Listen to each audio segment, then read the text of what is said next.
الحمد لله نحمده ونستعينه ونستغفره ونؤمن به ونتوكل عليه ونعوذ بالله من شرور أنفسنا ومن سيئات أعمالنا من يهده الله فلا مضل له ومن يضلله فلا هادي له ونشهد أن لا إله إلا الله وحده لا شريك له ونشهد أن سيدنا ومولانا محمدا عبده ورسوله أما بعد باب قول الله ونضع الموازين القسط ليوم القيامة وبه قال حدثنا أحمد بن أشكاب قال حدثنا محمد بن فضيل عن عمارة بن القعقاع عن أبي زرعة عن أبي هريرة رضي الله عنهم قال قال النبي صلى الله عليه وسلم كلمتان حبيبتان إلى الرحمن خفيفتان على اللسان ثقيلتان في الميزان سبحان الله وبحمده سبحان الله العظیم۔ سب ساتھی یہ جملہ دوبارہ پڑھیں، سبحان اللہ وبحمدہ سبحان اللہ العظیم۔ صدق اللہ مولانا العظیم وصدق رسولہ النبی الکریم ونحن على ذلك لمن الشاهدين والشاكرين والحمد لله رب العالمين۔ میرے محترم دوستوں اور بزرگوں، یہ جو میں نے آپ کے سامنے حدیث مبارکہ کی تلاوت کی ہے، یہ بخاری شریف کی آخری حدیث ہے۔ اوپر بچیوں نے بھی اس کی تلاوت کی ہے، میں نے دوبارہ اس لیے تلاوت کی تاکہ آپ بھی سماعت فرما لیں۔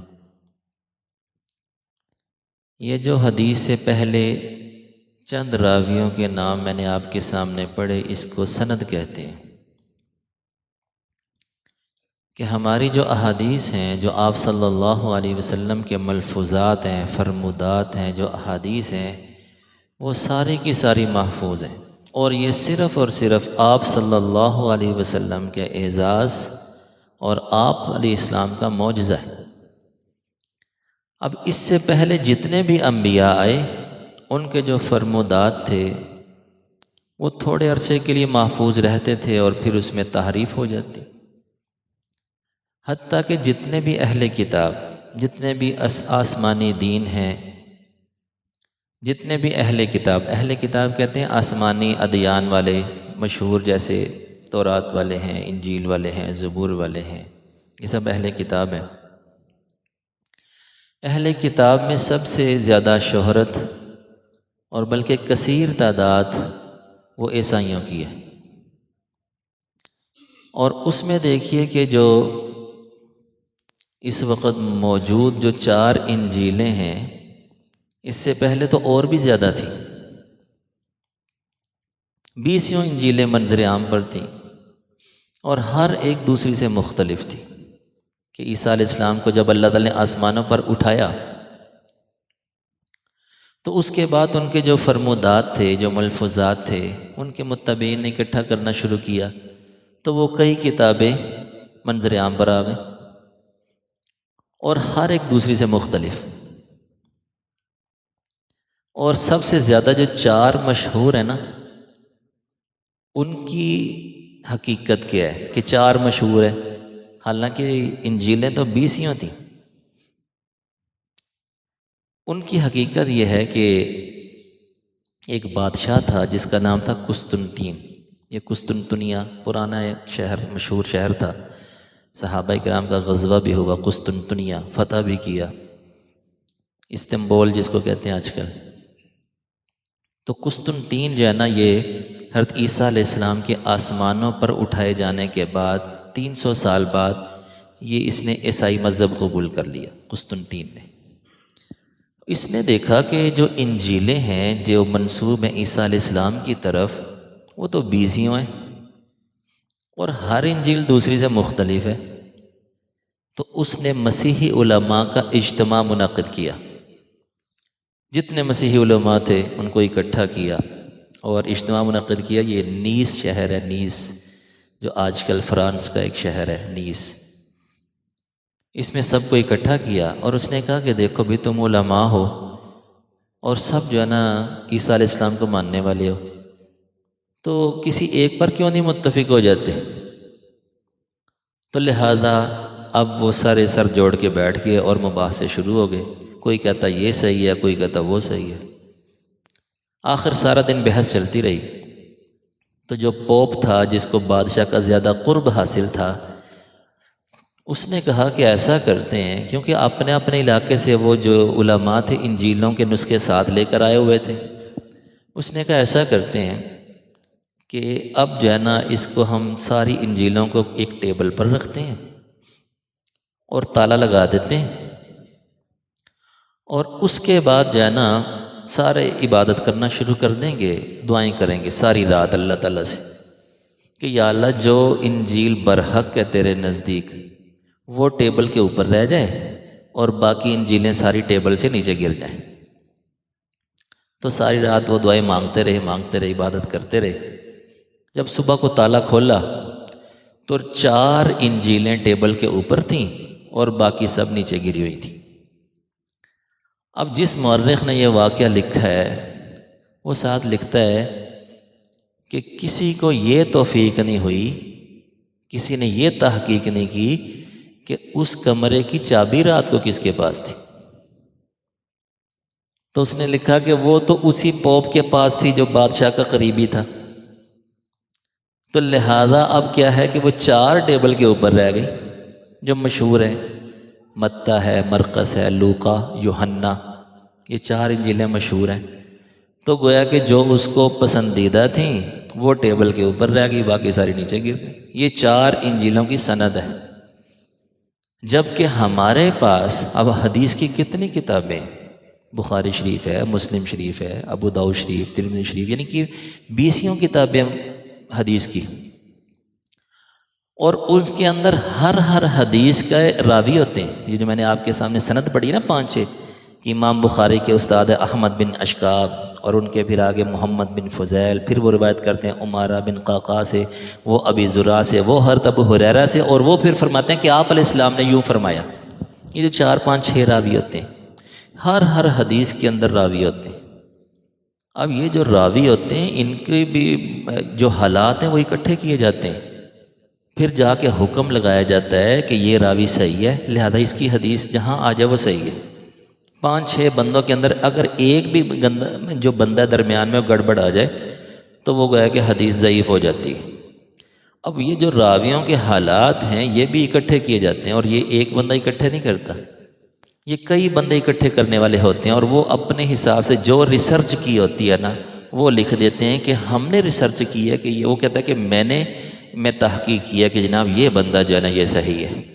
اب ایک اور محقق عالم اٹھیں گے، وہ بھی جائیں گے۔ اب یہ جو ہے نا یہ تحقیق کیسے ہوتی ہے؟ خطیب بغدادی کی کتاب ہے، مشہور عالم ہے الوصایا، اس میں ایک محدث کا واقعہ لکھا ہے کہ وہ فرماتے ہیں کہ ہم جو راویوں کی تحقیق کرتے ہیں نا کہ یہ راوی کس درجے کا ہے، یہ صحیح ہے کہ ضعیف ہے، یہ جھوٹ بولتا ہے، سچ بولتا ہے، عادل ہے، کیا ہے یہ؟ وہ فرماتے ہیں کہ ہم کیا کرتے ہیں کہ ہم جناب اس راوی کے گھر پہنچتے ہیں، اس کے علاقے میں پہنچتے ہیں، اس کے علاقے میں جا کے لوگوں سے تحقیق کرتے ہیں۔ اب وہ کہتے ہیں کہ بعض اوقات ایسا ہوتا کہ لوگ جو ہے نا ہم سے یہ سوال کرتے کہ یہ جس کے بارے میں آپ تحقیق کر رہے ہیں کیا کوئی بچی کے رشتے کا معاملہ ہے؟ اب لا محلہ جا کے لوگوں سے پوچھ رہے ہیں، ایک سے پوچھ رہے ہیں، دوسرے سے پوچھ رہے ہیں کہ یہ بندہ کیسا ہے، یہ سچا ہے، ایماندار بندہ ہے، کیسا ہے، اس کے معاملات کیسے ہیں؟ تو گویا کہ وہ کہتے ہیں کہ آگے سے لوگ ہم سے یہ پوچھتے کہ کوئی بچی کے رشتے کا معاملہ ہے کہ جو تحقیق کر رہے ہیں، اور یہ کئی لوگ آتے ہیں۔ اب دیکھیں بچی کے رشتے کے معاملے کے اندر بھی لوگ اس قدر تحقیق نہیں کرتے، یہی ہوتا ہے کہ ایک آدھا بندہ جاتا ہے، 2 بندے جاتے ہیں، علاقے والوں میں سے کچھ نہ کچھ باتیں پوچھ لیتے ہیں۔ یہاں تو 20 بندے ہیں اور ایک بندے کی ریسرچ ہو رہی، گویا کہ جیسے ایجنسیاں ہوتی ہیں اور وہ کسی بندے کی تحقیق کرتی ہیں، ایک ایجنسی کر رہی، دوسری کر رہی، تیسری کر رہی ہے، وہ اپنی اپنی تحقیق ہوتی ہے، ایک ایجنسی دوسرے پر وہ اکتفا نہیں کرتی کہ اس نے کیا سوال کیے کیا جواب ملے وہی لکھ کر دے، نہیں، ہر ادارہ اپنے اپنے حساب سے تحقیق کر رہا ہوتا ہے۔ اسی طرح 20 آدمی وہ اپنے اپنے لحاظ سے تحقیق کر رہے ہوتے تھے کہ یہ بندہ کیسا ہے۔ اس طرح جا کے راویوں کے حالات اکٹھے ہوئے، جس کو اسماء الرجال کہتے ہیں۔ یہ فن اسماء الرجال بہت بڑا فن ہے، سیکھنے والا فن ہے یہ، کہ جس کے اندر راویوں کے حالات کا پتہ چلتا ہے۔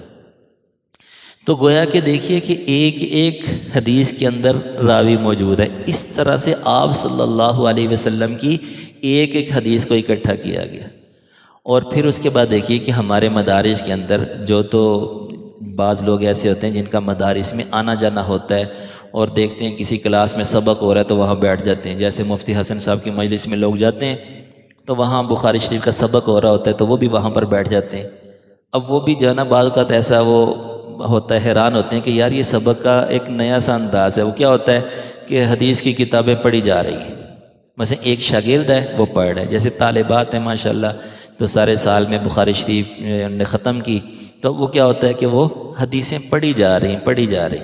اور بعض احادیث کی وضاحت استاد کر دیتا ہے، اور باقی کیا ہوتا ہے کہ عبارت پڑھنی ہوتی ہے، عبارت پڑھ کے پوری کتاب کو ختم کرنا ہوتا ہے۔ اصل یہ ہوتا ہے جو معنی مفہوم ہے وہ بھی کہیں کہیں بیان کیا جاتا ہے، لیکن ہر حدیث کا معنی اور مفہوم بیان نہیں کیا جاتا، بلکہ صرف اکتفا کیا جاتا ہے کہ یہ ساری کتاب ایک مرتبہ نظر سے گزر جائے، عبارت سے گزر جائے۔ اس کو کہتے ہیں سلسلۃ الذہب، گویا کہ یہ ایک سونے کی زنجیر ہے، سند متصل کرنا۔ جیسے میں نے اس کتاب کی جو شروع کی نا یہ حدیث پڑھنی، تو میں نے کہا وَبِهِ قَالَ حَدَّثَنَا، وَبِهِ قَالَ حَدَّثَنَا کا مطلب بِالسَّنَدِ الْمُتَّصِلِ مِنَّا إِلَى الْإِمَامِ البخاری، کہ میں نے اپنی سند کو متصل کیا کہ ہم جو روایت کرنے لگے ہیں یہ سند متصل ہے۔ وَبِهِ قَالَ حَدَّثَنَا مخفف ہے، گویا کہ ہم اپنی سند متصل کرتے ہیں کہ یہ جو ہے میں نے اپنے استاد، مثلا ہم نے بخاری شریف پڑھی تھی حضرت اقدس مفتی تقی عثمانی صاحب دامت برکاتہم العالیہ سے، انہوں نے اپنے جو شیخ تھے ان سے پڑھی ہر مولانا صاحبان محمود صاحب رحمہ اللہ تعالی۔ اسی طرح یہ سلسلہ چلتا ہے کہ یہ جو ہے نا جو پھر یہ پہنچ جاتا ہے امام بخاری تک، اور امام بخاری میں آگے روایت موجود ہے کہ جیسے محمد احمد بن اشکاب، اور انہوں نے یہ ان کے استاد ہیں محمد بن فضیل، وہ روایت کرتے ہیں عمارہ بن قعقاع سے، اور پھر آگے چلتے کیا ہے کہ آپ علیہ السلام تک یہ ساری سند متصل ہو گئی۔ تو گویا کہ یہ جو ہمارے طلباء یہ پڑھتے ہیں اپنی سند کو متصل کرتے ہیں، یہ بھی ایک بڑا مبارک سلسلہ ہوتا ہے کہ دیکھیے پہلے ادوار کے اندر جو ہوتا تھا نا اس میں سند متصل کرنا، حدیثیں ایک استاد سے لی جاتی تھیں اور معنی مفہوم جو ہوتا تھا وہ فقہا سے سمجھا جاتا تھا۔ مثلا امام ابو داؤد رحمۃ اللہ علیہ ہیں، ان کے پاس شاگرد جاتے اور وہ جو ہے نا یا تو حدیث کی عبارت پڑھ کے خود سنا دیتے، یا شاگردوں نے پہلے ہی سن رکھی ہوتی تھی، اپنی سند کو متصل کرنے کے لیے، ملانے کے لیے وہ شاگرد آتے اور وہ امام ابو داؤد کو پڑھ کے سنا دیتے، بس اتنا کام ہو گیا، گویا کہ سند متصل ہو گئی۔ اب وہ شاگرد کہہ سکتا ہے کہ میں نے یہ حدیث سنی امام ابو داؤد رحمۃ اللہ علیہ سے جو ابو داؤد کے مصنف ہیں، میں نے یہ حدیث سنی امام بخاری سے جو بخاری کے مصنف ہیں۔ اب اس کا معنی اور مفہوم کیا ہے وہ فقہا سے سمجھا جاتا ہے کہ یہ حدیث سے کون سے مسائل اخذ اور کون سے مسائل نکل رہے۔ تو گویا کہ یہ سند کو متصل کرنا یہ بھی ایک بڑا مبارک سلسلہ ہوتا ہے۔ تو جو ہمارے مدارس کے اندر یہ رواج ہے، یہ کوئی اعتراض والی بات نہیں ہے کہ استاد ہر حدیث کی تشریح نہیں کر رہے اور جناب عبارت پڑھی جا رہی۔ یہ سلسلہ جو مصنفین تھے، امام بخاری ہیں، امام ابو داؤد ہے، امام مسلم ہیں، یہ اس وقت سے ایسے ہی چل رہا ہے کہ جو شاگرد ہوتے تھے وہ عبارت پڑھتے تھے۔ اب آگے وہ تحقیق ہے، اس کا معنی کیا ہے، مفہوم کیا ہے، کون سے مسائل نکلتے ہیں کون سے نہیں نکلتے، وہ علیحدہ اساتذہ ہوتے تھے۔ تو جو دورہ حدیث میں ہم سند فراغت دیتے ہیں یہ کس پر دیتے ہیں کہ چلو جی انہوں نے اپنی سند متصل کر لی، چاہے وہ طلباء ہوں چاہے طالبات ہوں۔ تو الحمدللہ ہمارے مدرسے میں کئی سالوں سے یہ سلسلہ الحمدللہ دورہ حدیث کا شروع ہے، تقریباً 5-6 سال ہو گئے۔ ویسے تو ادارہ تقریباً 12-13 سال سے یہ شروع ہے، اور اس میں جو دورہ حدیث کی کلاس ہے، جو کہ پہلے ہی ادارہ تھا گلشن راوی کے اندر، یہ تقریباً سال 1.5 سال ہوا، پھر یہاں پر یہ منتقل ہوا، اور یہ دورہ حدیث کی کلاس تقریباً 4-5 سال سے یہ شروع ہے، اور اس میں کوئی 4 طالبات 5 طالبات، اس سال الحمدللہ تقریباً 8 طالبات ہیں جو دورہ حدیث سے فارغ ہوئی ہیں۔ ویسے تو الحمدللہ جنہوں نے ناظرہ قرآن پڑھا وہ کوئی تقریباً 25-30 بچیاں ہیں، تفسیر قرآن پڑھا وہ مختلف قسم کی تعداد ہے، جنہوں نے علم حاصل کیا کسی نہ کسی نتیجے پر پہنچے، چاہے قرآن ناظرہ پڑھ کے، یا قرآن پاک حفظ کر کے، یا ترجمہ تفسیر پڑھ کے، یا درس نظامی دورہ حدیث کر کے۔ یہ تقریباً کل تعداد بچیوں کی 50 بنتی ہے جو اس سال فارغ ہو رہی ہیں، اور ویسے تقریباً 280 طالبات الحمدللہ جو یہاں پر علم حاصل کر رہی ہیں۔ یہ اوپر جو منزل ہے 2 منزلیں طالبات کے پاس ہیں، اور اس میں سے یہ فارغ التحصیل طالبات ہیں، یہ ان کی تعداد میں عرض کر رہا ہوں۔ باقی تفصیل سے تو انشاءاللہ یہ اتوار کو پروگرام ہے بخاری شریف کا، مفتی حسن صاحب تشریف لا رہے ہیں، ڈاکٹر الیاس فیصل صاحب مدینہ منورہ میں مقیم ہیں، یہ تقریباً 45 سال سے، وہ بھی تشریف لا رہے ہیں۔ تو تفصیلی جو بیان ہوگا وہ تو ہر مفتی حسن صاحب دامت برکاتہم العالیہ کا ہوگا۔ یہ اتوار کو آپ تمام حضرات کوشش کیجئے گا، تقریباً 10 بجے پروگرام شروع ہوگا اور یہ ظہر تک چلے گا، 1:30 بجے تک ممکن ہے کہ 1:45 یا 2 بج جائیں۔ ظہر تاخیر سے پڑھیں گے، جیسے استاد جی کا بیان ہوگا، دعا ہوگی، اس کے بعد ظہر پڑھیں گے۔ پچھلے سال بھی تقریباً 2 بجے نماز ہم نے پڑھی تھی۔ تو اصل میں تفصیلی بیان تو اس دن ہی ہوگا، لیکن چونکہ بچیاں ہیں اور بچیوں کی آواز نہیں سنائی جا سکتی مردوں کو، تو بچیوں نے جو بخاری شریف کی آخری حدیث ہے وہ اپنی جو معلمات ہیں، جو بڑے اساتذہ ہیں وہاں پر، ان کو سنا دی۔ میں نے آپ کو پڑھ کے سنا دی، اور یہ کچھ وضاحت ہم نے کر دی، چونکہ اس دن وہ پروگرام ہوتا ہے مختصر، اتنی تفصیل نہیں ہوتی، تو پچھلی مرتبہ بھی بچیوں کی عبارت رہ گئی تھی، تو اس لیے ہم نے یہ ترتیب بنائی کہ وہ جو اتوار ہوگا، اتوار کو تو پروگرام ہوتا ہے ہمارا، اس سے پہلے جو جمعہ آیا کرے گا اس میں ہم بچیوں کی عبارت سن لیا کریں گے اور کچھ وضاحت بھی کر دیا کریں گے۔ اب یہ جو آخری حدیث ہے اس کا میں کچھ خلاصہ عرض کر دوں کہ دیکھیے جو ہے امام بخاری رحمۃ اللہ علیہ نے باب قائم کیا وَنَزَعُ الْمَوَازِينَ الْقِسْطَ، کہ قیامت کے دن میزان میں قسط قائم کی جائے گی، عدل والا ترازو قائم کیا جائے گا۔ اب اس ترازو کا کام کیا ہوگا؟ اعمال کو تولنا۔ اب یہ بات جو ہے کہ اعمال کیسے تولیں گے؟ ایک بندہ نماز پڑھ رہا ہے، روزہ رکھ رہا ہے، زکوٰۃ دے رہا ہے، حج کر رہا ہے، یہ اعمال ہیں، اعمال کا کیسے وزن ہوتا ہے؟ ایک حرکت ہے نا، حرکت ہے، مثلا نماز پڑھ رہا ہے، قیام ہے، رکوع ہے، سجدہ ہے، ذکر اذکار کر رہے، زبان ہل، یہ حرکت ہے، تو حرکت کی تو پیمائش نہیں ہو سکتی، حرکت کو تو نہیں تولا جا سکتا۔ یہ کئی سال پہلے تو یہ ایک ایسا اعتراض تھا جو ایسا ہی تھا کہ ہمارا عقیدہ ہی تھا کہ بس قرآن میں آ گیا کہ وزن ہوگا تو بس ہوگا، لیکن اب تو ایسی ٹیکنالوجی آ چکی ہے کہ اس نے بتا دیا کہ حرکت کا وزن ہو سکتا ہے۔ اب دیکھیے جیسے گاڑی کی سپیڈ ہے نا، ایک حرکت ہے نا، گاڑی سپیڈ سے چل رہی ہوتی ہے اور باہر جناب وہ کیا ہوتا ہے، کیمرہ لے کر بیٹھے ہوتے ہیں اور اس میں وہ حرکت کی پیمائش ہو رہی، حرکت کو تولا جا رہا ہے کہ گاڑی کی سپیڈ کیا ہے، چالان ہو جاتا ہے، تو یہ حرکت ہی ہے۔ تو گویا کہ اب ایسی ٹیکنالوجی موجود ہے کہ جس سے حرکت کی پیمائش ہو سکتی ہے، اس کو تولا جا سکتا ہے۔ اسی طرح قیامت کے دن جو ترازو ہوگا، یہ اعمال کا وزن ہوگا، یہ برحق ہے۔ اب یہ جو وزن ہے اس میں وزن کیسے پیدا ہوگا، اعمال کے اندر وزن کیسے پیدا ہوگا، اس کے لیے امام بخاری نے اشارہ کر دیا کہ وہ میری کتاب کی پہلی حدیث پڑھ لو کہ اعمال کے اندر وزن کیسے پیدا ہوگا۔ وزن پیدا ہوگا اخلاص نیت کے ساتھ، جو پہلی حدیث ہے بخاری شریف کی، انما الاعمال بالنیات، جس قدر اخلاص ہوگا اسی قدر وزن ہوگا۔ ہر بندے کی نماز مختلف ہے، ہر بندے کا صدقہ خیرات مختلف ہے، ٹھیک ہے، ہر بندہ اپنی نیت کے اعتبار سے کر رہا ہے نا، جتنا خشوع خضوع سے نماز پڑھ رہا ہے اتنی وزنی ہے، جتنا بندہ صدقہ خیرات خشوع خضوع سے کر رہا ہوتا ہے اتنا ہی اس میں وزن بڑھ جاتا ہے۔ اب دیکھیے صدقہ خیرات کے اندر جیسے کہا گیا کہ بالکل مخفی رکھا جائے، اس کو نمایاں نہ کیا جائے کہ ایک ہاتھ دے رہا ہے دوسرے کو پتہ بھی نہ چلے۔ یہ آج کل جو طریقہ اختیار کرتے ہیں نا، گھروں کے باہر لائنیں لگی ہوتی ہیں، یہ طریقہ پسندیدہ نہیں ہے۔ اگرچہ کوئی اس طرح کرے تو جائز تو ہے، پسندیدہ نہیں ہے، کیونکہ اس میں 2 چیزوں کا شعبہ ہے۔ ایک تو ریاکاری کا شعبہ ہے، اب اس میں ہم نہیں حکم لگا سکتے کیونکہ یہ اللہ کا معاملہ، بندے کا معاملہ، اس کی نیت ہے۔ اللہ تعالیٰ پورا پورا اجر دے، بالکل، چونکہ اس کی نیت صحیح ہے۔ ہم تو کہہ رہے ہیں شبہ ہے، یعنی کہ جب حدیث میں آ گیا کہ صدقہ خیرات اس طرح سے دو کہ ایک ہاتھ دینے والا دوسرے ہاتھ کو پتہ نہ چلے، اس طرح سے صدقہ خیرات کیا جائے، تو یہ جو طریقہ ہے یہ پسندیدہ نہیں ہے، اس لیے میں اس کو ناجائز نہیں کہہ رہا۔ اور دوسرا کیا ہے کہ اس میں غریب کی حقارت ہے۔ غریب آدمی ہے وہ، جیسا بھی جو، غریب ہونا کوئی جرم تھوڑی ہے کہ غریب ہو گیا اس کی لائنیں لگی ہوئی ہیں جناب۔ اب غریب بندہ ہے تو ایک توڑا اٹھایا ہوا ہے، 4 بندے وہ ہاتھ لگا رہے ہیں اور تصویر کھینچی جا رہی ہے، یعنی اس بیچارے کو تو مجبوری ہے نا، اس نے تو توڑا لے کر جانا ہے، گھر میں بال بچوں کو روٹی کھلانی ہے،